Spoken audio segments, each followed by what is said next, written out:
Single entry start करना है आज हमें। तो सिंगल एंट्री सिस्टम के पहले थ्योरेटिकल पार्ट एक बार देख लेते हैं, बिकॉज सिंगल एंट्री सिस्टम ना आपका थोड़ा बहुत थ्योरेटिकल भी है और थोड़ा बहुत प्रैक्टिकल भी है, और थ्योरी इसकी ना बड़ी इजी वाली थ्योरी है, हार्ड वाली थ्योरी ऐसा कुछ है नहीं इसके अंदर। ठीक है, क्या है हमारे पास थ्योरी में एक बार देख लो। तो पहले हम बात करते हैं इंट्रोडक्शन, एग्जैक्टली सिंगल एंट्री होता क्या है। तो देखो सिंगल एंट्री का सिंपल सा मतलब है, हमारे पास अकाउंटिंग करने के ना दो ही मेथड होते हैं, एक होता है डबल एंट्री सिस्टम और एक होता है सिंगल एंट्री सिस्टम। तो अब तक जो जितनी भी आपने अकाउंटिंग पढ़ी, इससे पहले जो हम करके आए हैं अभी फाइनल अकाउंट्स वगैरह या फिर जनरल एंट्री जो भी आप करते हो, वो सबके सब किस बेसिस पे होते हैं? डबल एंट्री सिस्टम के बेसिस पे। सिंगल एंट्री होता है दूसरा वाला मेथड, जो थोड़ा सा सिंपल मेथड देखने को मिलेगा। सिंगल एंट्री सिस्टम सिंपल है, और इसे हम ना एक और नाम से जानते हैं, विच इज इनकम्प्लीट रिकॉर्ड्स के नाम से। ठीक है, इनकम्प्लीट रिकॉर्ड्स ऑफ अकाउंटिंग। मतलब भाई जब आप अकाउंटिंग करते हो तो अकाउंटिंग करते टाइम डबल एंट्री के अंदर क्या होता है, हम मेरे पास दो साइड होती हैं, एक होती है डेबिट और एक होती है क्रेडिट, और हम इसमें पूरी तरीके से सब कुछ रिकॉर्ड करते हैं। सब कुछ मतलब जो भी करंट ईयर से रिलेटेड होगा, ठीक है, सब कुछ रिकॉर्ड होगा। लेकिन जब हम इस मेथड की बात करते हैं तो इसे थोड़ा डिटेल में पढ़ते हैं। एक बार क्या लिखा है, देखो क्या लिखा है, under this system both the aspects of transactions may not be recorded. क्या लिखा है भाई, हम दोनों साइड, जो डेबिट वाला और क्रेडिट वाला, हम दोनों को रिकॉर्ड नहीं करते। ऐसा नहीं, हमेशा नहीं करते, कभी कभार ऐसा होता है कि हम दोनों को रिकॉर्ड नहीं करते। सेकंड क्या है, no set of rules are followed in this system. Double entry system में क्या है, हमें properly personal account, real account, nominal account, तीनों के अपने अपने रूल दिए हुए हैं, हमें सबको फॉलो करना पड़ता है। लेकिन इस सिस्टम के अंदर ऐसा कोई रूल वगैरह नहीं है, यहाँ पे हम किसी प्रकार के रूल वगैरह फॉलो नहीं करते। ठीक है, इनफैक्ट डबल एंट्री सिस्टम में हमें काफी सारे प्रिंसिपल्स भी हैं, हमारे पास 11 प्रिंसिपल है ना, उन प्रिंसिपल्स को प्रॉपरली फॉलो किया जाता है। ठीक है, प्लस 3 हमारे पास अपने पास क्या है, कॉन्सेप्ट्स अवेलेबल है, हम उनको भी प्रॉपरली फॉलो करेंगे।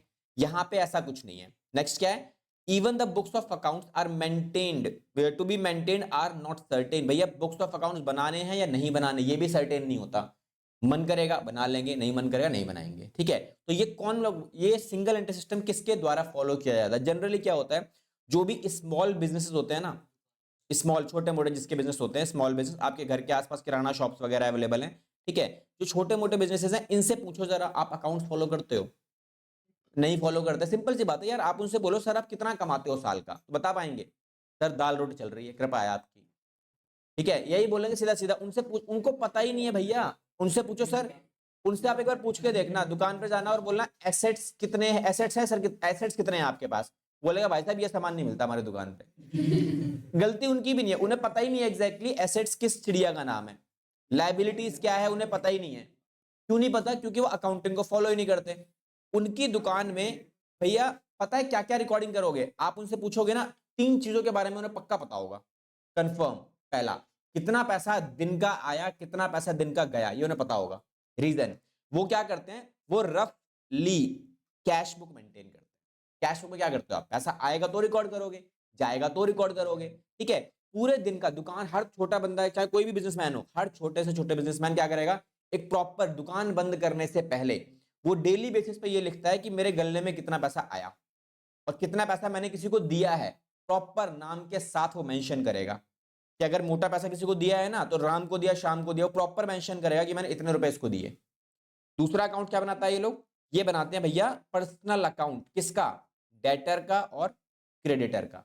इनके पास प्रॉपर हिसाब किताब होगा कि भैया किसको कितने पैसे देने हैं और किससे कितने पैसे लेने हैं। ठीक है, आपके भी दुकान, आपके घर के आसपास की दुकान पे आप जाओगे, आप सामान लेने जाते हो और आपके पास मान लो आप लेके गए 500 रुपए का सामान लेने के लिए। ठीक है, लेकिन जब दुकान पे सामान का बिल बना तो बिल बना 600 रुपए का, तो क्या लगता है वो सामान आपको दे देगा या नहीं देगा? दे देगा ना। और क्या बोलेगा, अरे भैया तुम कहाँ भागने वाले हो, घर के बच्चे हो, ले जाओ 100 रुपए, कोई बात नहीं बाद में दे जाना। तुम्हें क्या लगता है वो याद रखेगा?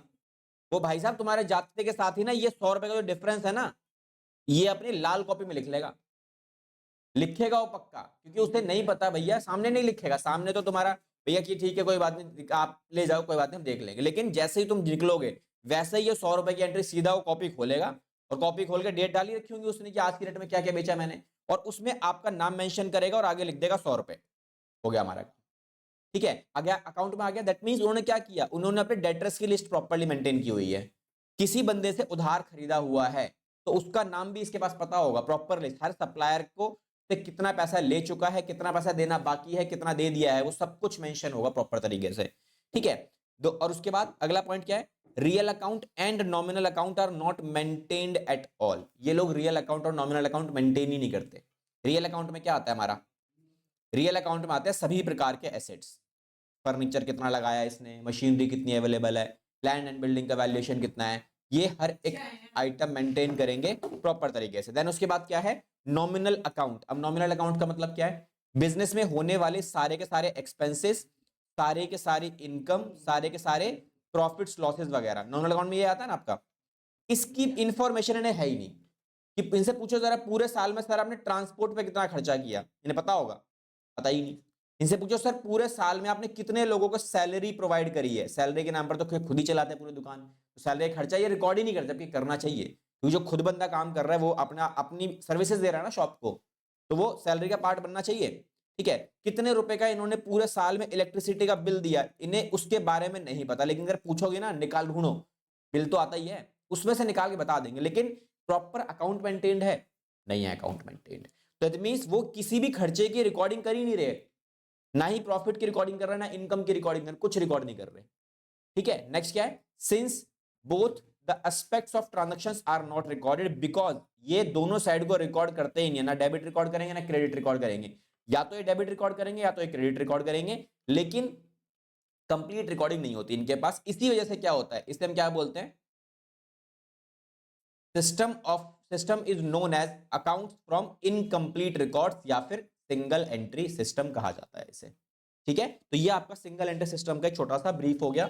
अब इसके फीचर्स के बारे में अब एक बार बात कर लेते हैं, क्या क्या फीचर्स हैं इसके, किसके लिए सुटेबल है, क्या चीजें होती हैं आपके पास इसके अंदर, ठीक है। बिकॉज थ्योरेटिकल एरिया इसका थोड़ा सा इंपॉर्टेंट है, इसीलिए I am taking time on this particular segment, ठीक है, ताकि एग्जाम में जब आएगा तो आपको प्रॉब्लम ना हो उसके अंदर। तो फीचर्स के बारे में देख लो एक बार, फीचर्स क्या है। पहला पहला फीचर क्या है, सुटेबिलिटी। किसके लिए सुटेबल है, छोटे लोगों के लिए, क्योंकि उनको इनकम टैक्स वगैरह की ऐसे कोई प्रॉब्लम है नहीं, ठीक है, उनको भरने की जरूरत नहीं है। तो this system is suitable for small size businesses where the number of transactions are less. पूरे दिन की ट्रांजैक्शंस है ही कितनी, छोटी मोटी ट्रांजैक्शंस होती, ज्यादा कुछ करने की जरूरत नहीं है, इसीलिए उनके लिए बेनिफिशियल है। दूसरा, नो यूनिफॉर्मिटी। नो यूनिफॉर्मिटी का मतलब क्या होता है, इनका काम करने का तरीका ना फिक्स नहीं है, जिसका जैसा अच्छा लगता है वो वैसा काम करना शुरू कर देता है, ठीक है। अब भैया मैं अकाउंटिंग की रिकॉर्डिंग कर रहा हूं इस तरीके से, पहले मैं क्या लिखता हूं, डेट लिखता हूं, फिर उसके बाद लिखता हूं टाइप ऑफ एक्सपेंस पर्टिकुलर में कि क्या खर्चा किया, देन उसके बाद कितना पैसा रिकॉर्ड हुआ, कितना बैलेंस बच गया। ये मेरे काम करने का तरीका है अगर मैं अपनी बात करूं तो, ठीक है। क्या सेम पैटर्न कोई दूसरा बिजनेसमैन भी फॉलो करेगा, सेम पैटर्न? क्या क्या वो बंदा भी ऐसे लिखेगा? कुछ लोग हो सकता है पार्टी का नाम पहले लिख लें कि किसको पैसे दिए और कितने पैसे दिए, बस उसको लिखे, लास्ट में डेट मेंशन कर दे, ऐसे भी कर सकता है। हर बंदे का काम करने का तरीका, फॉर्मेट बनाने का तरीका अलग अलग हो सकता है। सिंगल एंट्री सिस्टम में कोई यूनिफॉर्मिटी नहीं है। इसका मतलब क्या है, यूनिफॉर्मिटी का मतलब क्या होता है, सब लोग सेम काम करते हैं। लेकिन नो यूनिफॉर्मिटी का मतलब क्या है, this system may be different from the firm to firm. भैया firm to firm, business to business बिल्कुल डिफरेंट मिलेगा। It is a mere adjustments of double entry system according to the requirement and convenience, ठीक है। आप कर सकते हो requirements, जो भी जब रिक्वायरमेंट पड़ेगी तब एडजस्टमेंट कर लेते, जैसा मर्जी चाहे वैसा कर सकते हैं लोग। बाद में कभी लेना देना हो तो क्या करते हैं, सिंपल क्या करेंगे, अमाउंट किसने दे दिया, यहाँ काट के यहाँ लिख देंगे 200 रुपए, 200 रुपए दे दिए, काट के जीरो लिख देंगे। ये ऐसे काम करते हैं। क्या हम ऐसे काम करते हैं डबल एंट्री में? नहीं, डबल एंट्री में हमें क्या करना पड़ता है, प्रॉपर रेक्टिफिकेशन करना पड़ेगा। अगर कुछ गलती हो गई है हम इसे काटेंगे नहीं, हम क्या करेंगे, एक रेक्टिफिकेशन एंट्री पास करते हैं, है ना, वो प्रॉपर तरीका होता है। लेकिन ये लोग ऐसा नहीं करते। नेक्स्ट क्या है, maintenance of personal account. Yes, इन लोगों के पास प्रॉपर तरीके से it is defined as a system where only personal accounts are kept. यहाँ पे पर्सनल अकाउंट प्रॉपर तरीके से बनाए जाते हैं। कैश बुक, यस, ये लोग कैश बुक भी प्रॉपरली मेंटेन करेंगे, which mixes a business as well as personal transaction, जिसके अंदर क्या है, बिजनेस की ट्रांजैक्शंस भी होंगी और घर की ट्रांजैक्शंस भी होंगी। इनको ये भी इनकी कैश बुक में अलग अलग नहीं लिखते। जैसे हम लोग क्या करते हैं, कैश बुक में अगर पैसा लेके गया बंदा तो हम क्या लिखेंगे, पर्सनल एक्सपेंसेस को हम क्या लिखते हैं, ड्राइंग्स लिखते हैं। लेकिन इनके पास ना ये ड्राइंग्स नाम का कोई वर्ड ही नहीं है। इनके नाम से ड्राइंग्स का मतलब क्या है, बच्चे का सब्जेक्ट है एक, बस, ठीक है। इनसे पूछो सीधा, ड्राइंग क्या है, आर्ट है, खत्म। लेकिन हमारे लिए क्या है, जो नॉर्मल जो प्रॉपर बिजनेस ट्रांजैक्शन को फॉलो कर, रूल्स एंड रेगुलेशंस को फॉलो कर रहा है, drawings is the kind of transaction जिसे पर्सनल ट्रांजैक्शंस कहा जाता है। यहाँ पर इनका ऐसा कोई मतलब नहीं है। ये अपने घर का भी सब सामान कैश में रिकॉर्ड कर देते हैं, पैसा घर चला गया, किसी से पैसा आ गया तो प्लस कर लेंगे, गया तो माइनस कर देंगे, ऐसे करते हैं एक लोग काम। Next, dependence on original voucher. भैया ये सिस्टम के अंदर क्या होता है, जनरली ओरिजिनल वाउचर के ऊपर ही ये लोग डिपेंडेंस रहती है इनकी। ओरिजिनल बिल कितने का, ये बिल संभाल के रखते हैं प्रॉपर तरीके से, क्योंकि बिल के बेसिस पर ही क्या करेंगे, ये सारी इंफॉर्मेशन निकालेंगे। जैसे एग्जांपल में in case of credit sales, उधार में सामान इन्होंने क्या किया, बेचा है, तो क्या होगा, the owner may keep the invoice without recording in the accounting books and at the end of a particular period क्या होगा, टोटल इनवॉइसेस को हम क्या करेंगे, क्रेडिट सेल्स के नाम से डाल देते हैं। बस बिल जनरेट हुआ, प्लस माइनस करे सारा उठा के डाल दिया एक साथ, बस इस तरीके से काम करते हैं। Difficulty in preparation of we are final accounts, बनाने में डिफिकल्टी तो होनी ही होनी है। रीजन, प्रॉपर अकाउंटिंग करी नहीं है। प्रॉपर अकाउंटिंग नहीं करने से क्या होगा, फाइनल अकाउंट्स बनाना पॉसिबल है, वो थोड़ा सा इनके लिए इम्पॉसिबल काइंड ऑफ हो जाता है, बिकॉज इनके पास ना कोई नॉमिनल अकाउंट का इन्फॉर्मेशन नहीं है, कोई रियल अकाउंट का इन्फॉर्मेशन नहीं है, तो फाइनल अकाउंट्स बनाना इनके लिए पॉसिबल नहीं होता, और बनाना भी होता है तो बहुत मुश्किल हो जाता है। तुम्हारे लेवल पर ये वाला टॉपिक अब कट गया है, पहले आता था, हमने अपने टाइम पे किया है, ठीक है, फाइनल अकाउंट्स बनाए हैं हम लोगों ने, ठीक है, तो उसे बोलते थे स्टॉक एंड डेटर सिस्टम। अभी तुम्हारे पास नॉर्मल सिस्टम चलता है, that is debtor system, simple, उसमें कुछ नहीं चलना, ठीक है, आसान तरीके से हम लोग मेंशन कर लेते हैं, क्रिएट कर लेंगे। तो फीचर्स हमारे कंप्लीट है। फीचर्स के बाद आ जाओ फायदे। अच्छा, इस वाले के फायदे क्या नजर आते हैं। पहला फायदा बड़ा आसान सा है, ज्यादा मेहनत नहीं है, ठीक है, पैसा आएगा जाएगा, रिकॉर्ड करेंगे, जिससे लिया जिसको देना है उसको रिकॉर्ड करो, खत्म काम, ठीक है। एडवांटेजेस क्या है, it is simple method of recording business transaction, ज्यादा माथा बच्ची नहीं है, ठीक है, छोटा मोटा काम। भाई घर के किसी बाहर के बंदे को सीए की जरूरत है क्या इसके लिए, सीए और आएगा भाई पागल है क्या, इतनी मेहनत करने वाले काम करूंगा, ठीक है, नहीं, ठीक है। नेक्स्ट, लेस एक्सपेंसिव, खर्चीला तो है ही नहीं भाई, किसी 12वीं क्लास के बच्चे को बोलो अकाउंट मेंटेन कर देगा, पैसा लेना देना तो रिकॉर्ड ही तो कर रहे हैं, वो आराम से कर लेगा, इनफैक्ट खुद ही कर लेते हैं लोग बाग तो। नेक्स्ट, यूजुअली सुटेबल किसके लिए है, छोटे बिजनेस के लिए, क्योंकि छोटे बिजनेस वालों को तो रिकॉर्डिंग रखनी पड़ती है ना, तो उनके लिए सुटेबल है। No need of expert knowledge, जिसको प्रॉपर तरीके से सारे प्रिंसिपल्स पता हो बुक कीपिंग के, प्रॉपर इसकी जरूरत ही नहीं है। Under this method profit is much easier to ascertain, profit निकालना बड़ा आसान होता है इसमें। कैसे निकालना आसान होता है, क्वेश्चन कराऊंगा ना आप, इसका प्रॉफिट निकालने का तरीका ना बड़ा सिंपल सा है, ज्यादा मेहनत नहीं है, ठीक है। देखो किसी बिजनेस में आप प्रॉफिट निकाल रहे हो, प्रॉफिट निकालने का तरीका क्या है, इस वाले मेथड बता रहा हूं मैं आपको। एक बिजनेस आपने स्टार्ट किया, उसमें आपने इन्वेस्ट किया 50,000, ठीक है, ये क्या होगा तुम्हारा ओपनिंग कैपिटल, हमारा इन्वेस्टमेंट हो गया, कैपिटल ही बोलते हैं उसको। साल खत्म होते होते आपका क्लोजिंग कैपिटल हो गया लेट सपोज 80,000, कितना कमाया आपने, निकल आया प्रॉफिट, ये क्या है प्रॉफिट। तो प्रॉफिट निकालना इसमें क्या है, बहुत इजी है, ठीक है। तो इस वाले मेथड में प्रॉफिट निकालना इजी पड़ जाता है, तो ये इसका फायदा भी एक तरीके से, ठीक है। दो एडजस्टमेंट्स भी होते हैं, वो डिटेल में थोड़ा आगे करेंगे बाद में। चलो नेक्स्ट पे आ जाओ, अभी एडवांटेजेस हो गया। डिसएडवांटेज की अगर इसमें बात करें तो what are the disadvantages of this particular scenario. तो डिसएडवांटेजेस के नाम पे एक डिसएडवांटेज हमारा तो ये रहा, ठीक है। दूसरा डिसएडवांटेज हमारे पास कुछ और भी हैं छोटे छोटे से, तो ये कुछ डिसएडवांटेजेस हमारे पास अवेलेबल है इनके।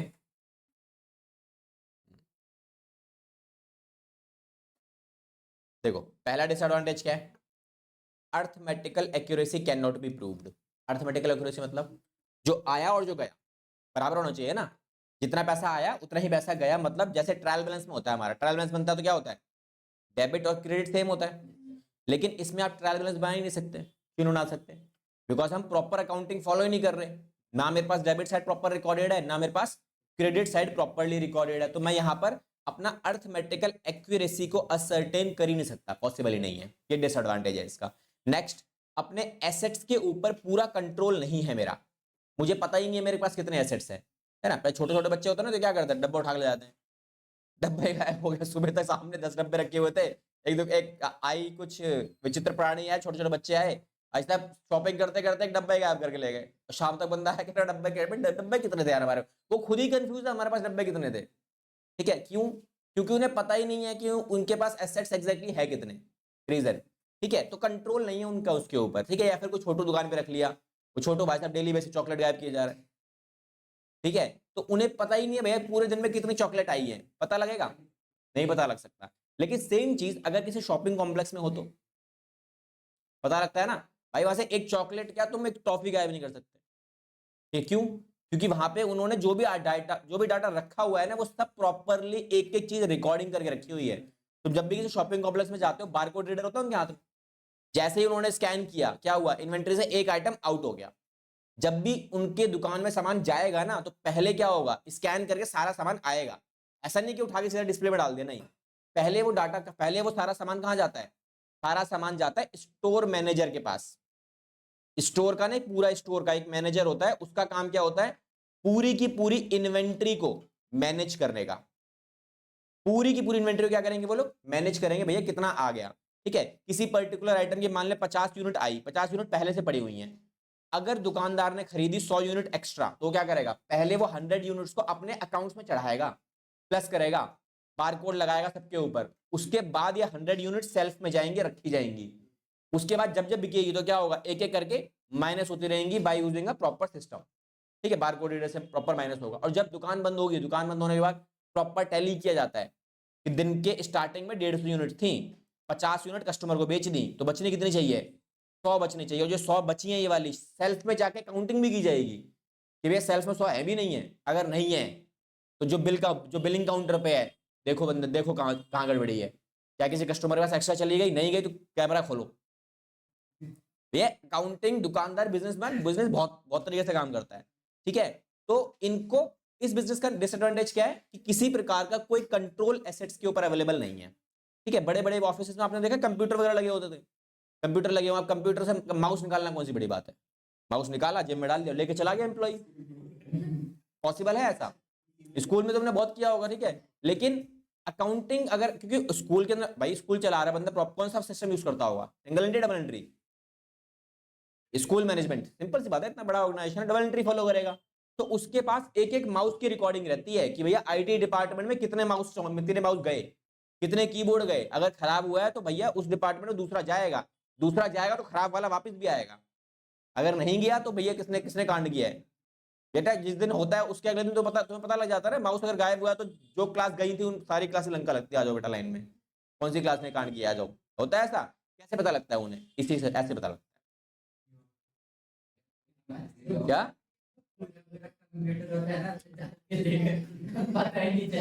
अब पता ही नहीं चला तो ऐसा नहीं है, देखो वो पता है, ऐसा नहीं पता नहीं चला, पता सबको चलता है, लेकिन तुम्हारे ऊपर ऑब्जेक्शन इसलिए क्रिएट नहीं किया जाता बिकॉज तुम लोगों से ना, ये जो तुम कांड करते हो ना स्कूलों के अंदर, इन चीजों के खर्चे पहले ही स्कूल वाले ले लेते हैं एनुअल चार्जेस के नाम पर। तुम लोग जो एनुअल चार्ज पे करते हो ना मोटा मोटा, वो किस लिए पे कर रहे हो, वो इसीलिए पे हो रहा है। तुमका ये पंखे वो मोड़ के आ जाते हो, ट्यूबलाइट फोड़ दी, डेस्क तोड़ दिए, ये किसी खर्चा किस चीज का है ये, भैया ये खर्चा तुम लोगों ने किया तो भरेगा कौन, तुम ही भरोगे, जिसका नाम क्या है, एनुअल चार्जेस। ठीक है, तो वो सब चीजें हो जाती हैं बैलेंस आउट। ठीक है जी, नेक्स्ट आ जाओ। डिसएडवांटेज क्या होता है हमारा, करेक्ट प्रॉफिट एंड लॉस निकालना आसान है इसमें या मुश्किल है, करेक्ट प्रॉफिट एंड लॉस भाई नहीं निकाल सकते आप इसमें, सही प्रॉफिट कितना हुआ, सही लॉस कितना हुआ, आप कैलकुलेट यहाँ पे नहीं कर सकते। दूसरा, in the absence of assets account, भैया एसेट्स का कोई अकाउंट ही नहीं है आपके पास कि कितने फिक्स एसेट्स हैं, क्या है, it is difficult to calculate the correct financial position. भाई आपके बिजनेस की फाइनेंशियल पोजीशन क्या है, पता लगा सकते हो कि आपके बिजनेस की नेट वैल्यू आज की डेट में कितनी है, कैसे पता लगता है एक बिजनेस में, उस बिजनेस का एसेट्स अगर मुझे नहीं पता तो क्या मैं उस बिजनेस की नेट वैल्यूएशन निकाल सकता हूं। जैसे मैं अगर बात करूं भाई, मेरे बिजनेस के अंदर एसेट्स की वैल्यूएशन है 5 लाख रुपए एग्जांपल, और मेरे ऊपर लायबिलिटी कितनी है 1 लाख रुपए की, तो मेरे बिजनेस की वैल्यू कितनी हो गई, 4 लाख की हो गई, as per books of accounts net worth, यही हो गई ना। ठीक है, लेकिन अगर मुझे अपने एसेट्स की वैल्यूएशन पता ही नहीं है, कैसे पता नहीं है, क्योंकि मेरे पास एसेट्स के कोई अकाउंट ही नहीं है, तो मेरे लिए अपने बिजनेस का फाइनेंशियल पोजीशन पता करना बहुत मुश्किल है, पॉसिबल ही नहीं है। तो इस वाले का डिसएडवांटेज यही होता है, क्योंकि इन्हें पता ही नहीं होता है इनके पास कितने एसेट्स हैं। ठीक है, next, internal check is not possible. Internal check मतलब बिजनेस के अंदर कितनी चीजें हैं उसको चेक करना पॉसिबल नहीं है, क्योंकि रिकॉर्डिंग ही नहीं हो रखी किसी चीज की, आपको पता ही नहीं है सारी चीजें, खुद ही नहीं पता तो क्या रिकॉर्डिंग चेक कैसे करोगे। नेक्स्ट क्या है, द रिकॉर्ड्स बीइंग इनएडिक्वेट, जो रिकॉर्ड अवेलेबल है वो बहुत कम है, इनएडिक्वेट है, इसीलिए प्रॉपर बिजनेस की वैल्यू निकालना बहुत मुश्किल है, स्पेशली गुडविल निकालना। गुडविल निकाल लोगे बिजनेस की, आपको पता ही नहीं यार बिजनेस में आपकी चीजें हैं कितनी, ना आपको एसेट्स की इन्फॉर्मेशन है, ना आपको लायबिलिटीज की इन्फॉर्मेशन है, ना आपको अदर एक्सपेंसेस लॉसेस वगैरह की इन्फॉर्मेशन है, ना आपको ये पता है कि प्रॉफिट कितना कमा पा रहे हो आप, तो गुडविल कहां से निकालोगे। बिजनेस से गुडविल कैसे निकाली जाती है, गुडविल क्या होता है, बिजनेस कितना बड़ा है, कितने टाइम पुराना बिजनेस है, वो सब पता होता है ना। तो जब आपको पता ही नहीं है किसी चीज के बारे में तो गुडविल कहां से निकाल लोगे? तो ये सब पॉसिबल नहीं होता कैलकुलेट करना। Next, this system is incomplete and unscientific as both aspects of recording and defined set of rules are followed. कह रहा भैया किसी तरीके के रूल्स एंड रेगुलेशन आप फॉलो नहीं कर रहे हो, ठीक है, कोई रूल एंड कोई आप डबल एंट्री सिस्टम फॉलो नहीं कर रहे, ना डेबिट रिकॉर्ड कर रहे हो, ना क्रेडिट रिकॉर्ड कर रहे हो, तो कोई अनसाइंटिफिक है पूरी तरीके से, ठीक है, इनकम्प्लीट रिकॉर्ड अवेलेबल है। तो यहाँ पे ये नुकसान भी है, कंपैरिजन करना पॉसिबल नहीं है। कंपैरेटिव स्टडी का मतलब क्या होता है भाई, पिछले साल से लेके, पिछले साल कौन सा था, 24-25 था, चलो कोई बात नहीं, 24-25 था, अभी चल रहा है 25-26, ये वाला है, ठीक है। तो बताओ, ये मेरा है प्रीवियस ईयर और ये मेरा है करंट ईयर। पिछले साल से करंट ईयर में आपने कितना ग्रोथ किया, कैसे पता लगेगा? क्या आपका बिजनेस ऊपर गया है या आपका बिजनेस नीचे आया है? क्या इसका पता लगाना पॉसिबल है सिंगल एंट्री में? कैसे सिंगल एंट्री में? तो पॉसिबल ही नहीं है भाई। कैसे? क्योंकि पता लगाने का सिंपल तरीका क्या होता है भैया, प्रॉफिट। आपका प्रॉफिट बताएगा या आपके एसेट्स एंड लायबिलिटीज बताएंगे कि आपने कितना कमाया। पिछले साल कमाया था आपने, लेट्स सपोज भाई 1,00,000 रुपए, इस साल कमाया आपने 1.5 लाख रुपए। ये double entry system, double entry possibility है। तो यहां पर क्या है, 50% की ग्रोथ नजर आ रही है, लेकिन नेट प्रॉफिट निकालना सिंगल एंट्री में तो पॉसिबल ही नहीं है। तो ग्रोथ कैसे निकालोगे? आप अपने बिजनेस में कंपैरिजन कैसे करोगे कि आपका बिजनेस अच्छा जा रहा है या डाउनफॉल आ रहा है बिजनेस का? पता ही नहीं चलेगा तुम्हें, ठीक है, due to incomplete information of business, transaction of business, ये दिक्कत है, ठीक है। डन, डिसएडवांटेजेस क्लियर है। चलो अब आ जाओ नेक्स्ट पार्ट के ऊपर। अब हम चलते हैं सीधा प्रॉफिट के ऊपर। तो भैया प्रॉफिट हम कैसे निकालते हैं? तो हमारे पास देखो दो सिस्टम होते हैं यहाँ पर प्रॉफिट को कैलकुलेट करने के लिए। अच्छी बात इस वाले सेगमेंट में ये है कि तुम्हारे लिए केवल एक ही मेथड है हमारे पास प्रॉफिट को ऐसा नहीं प्रॉफिट निकालना, मैंने क्या बोला, डिफिकल्ट है, इम्पॉसिबल नहीं है। डिफिकल्ट है, कोई दिक्कत नहीं, निकाल लेंगे फिर भी। तो क्या लिखा है, ascertaining profit under the single entry system. कैसे निकालते हैं? तो दो मेथड से। पहला सिस्टम क्या है, statement of affairs method. Second method है कन्वर्जन मेथड। अभी कन्वर्जन मेथड आपको मिलेगा अपने ग्रेजुएशन के अंदर जब आप बीकॉम करोगे, ठीक है। आप बीकॉम करो, एमकॉम करो, चाहे कुछ भी करोगे, आप बीबीए करोगे, वहां जाके आपको ये वाला मेथड इंट्रोड्यूस होगा। पहले बात करूं या 5-6 साल पहले की बात हो, तब ये था 11th लेवल पे, अब नहीं है। तब से लेके अब तक दोबारा वापस आया ही नहीं है ये। तो ये वाला तुम्हारे कोर्स 12th लेवल पे नहीं है, बस पता होना चाहिए कितने मेथड अवेलेबल है, ठीक है। तो अभी सिंगल एंट्री सिस्टम हम लोग फॉलो करते हैं, जिसमें स्टेटमेंट ऑफ अफेयर्स वाला मेथड यूज करोगे आप टू कैलकुलेट योर प्रॉफिट्स, ठीक है। कैसे निकाला जाता है? हम इस वाले मेथड में प्रॉफिट निकालेंगे, तो इसमें प्रॉफिट निकालने का एक सिंपल सा मेथड हमारे पास अवेलेबल है। कैसे कैलकुलेट करोगे मैं दिखाया था, एक छोटा सा पॉइंट, कन्वर्जन मेथड हमारे पास।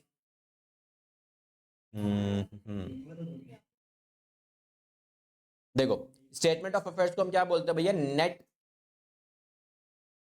ये वाला मेथड आपके पास देखने को मिलेगा, ये है सिंपल सा मेथड। देखो जी क्या है हमारे पास ये, तो ये देखो स्टेटमेंट ऑफ अफेयर्स मेथड को हम नेट वर्थ मेथड के नाम से भी जानते हैं।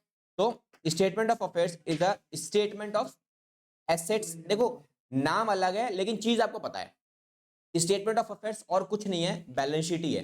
बैलेंस शीट का फॉर्मेट तो याद ही है ना आपको, तो नाम बदल दिया गया है बस। तो क्या लिखा है, देखो यहाँ देखो, format of statement of affairs क्या लिखा है, लायबिलिटीज और एसेट्स, रुपीज और रुपीज, यही फॉर्मेट था ना यार। सिंपल बैलेंस शीट का तो फॉर्मेट है, सारे एसेट्स सारी लायबिलिटीज, ये नहीं तुम्हारे पास सब लायबिलिटीज तो हैं और ये सब एसेट्स का डाटा है। तो स्टेटमेंट ऑफ अफेयर्स यही है आपका और कुछ नहीं है, ठीक है, सिंपल तरीका। तो इस सिस्टम के अंदर हम लोग क्या करते हैं, under this method it is necessary to prepare a statement of affairs at the end of the year and also in the beginning of the year. Reason, question के अंदर आपको प्रॉफिट निकालने के लिए मैंने क्या सिखाया था, देखो इस वाले मेथड में ना आप जब प्रॉफिट की कैलकुलेशन करते हो तो आपको ना पीएनएल अकाउंट बनाने की जरूरत नहीं है। आप उसके अंदर प्रॉफिट निकालने के लिए क्या करोगे, आप सिंपल बनाओगे, जिसे बोलते हैं statement of profit and loss. Statement of profit and loss, तो ये आप बनाते हो और इसी को हम लोग फॉलो करके अपना अकाउंट बनाते हैं, ठीक है। कैसे बनाएंगे एक बार उसे चेक कर लो।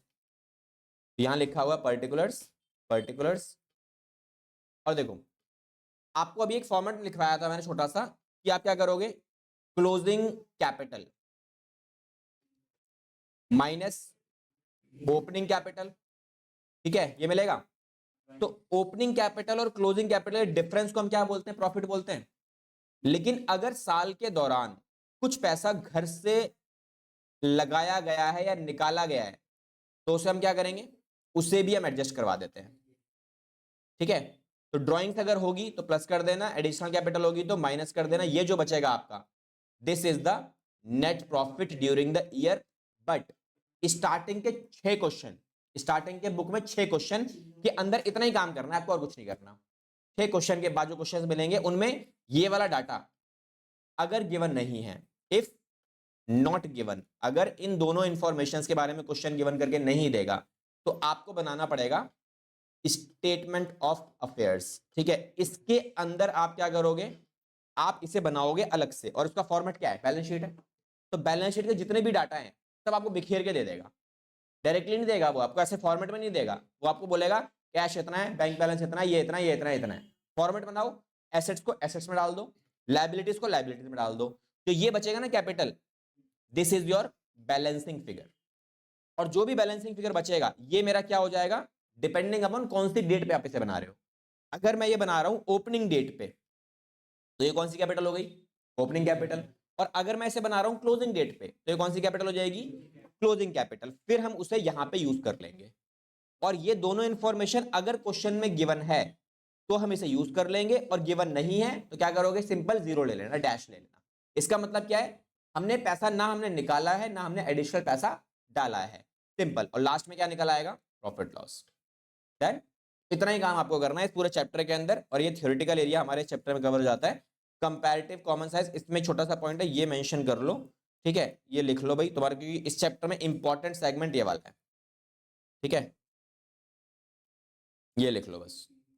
लिखोगे तो चीजें जल्दी याद हो जाएंगी तुम्हारे पास, विच इज बैलेंस शीट। देखो मैंने अभी क्या बताया आपको, बैलेंस शीट और स्टेटमेंट ऑफ अफेयर्स सेम ही है ना, लेकिन फिर भी डिफरेंसेस हैं। तो वो डिफरेंसेस क्या है मेरे, तो डिफरेंसेस एक बार मेंशन कर लो सारे, ठीक है। इसको अच्छे से पढ़ लो या लिख लो, रजिस्टर में लिख लो।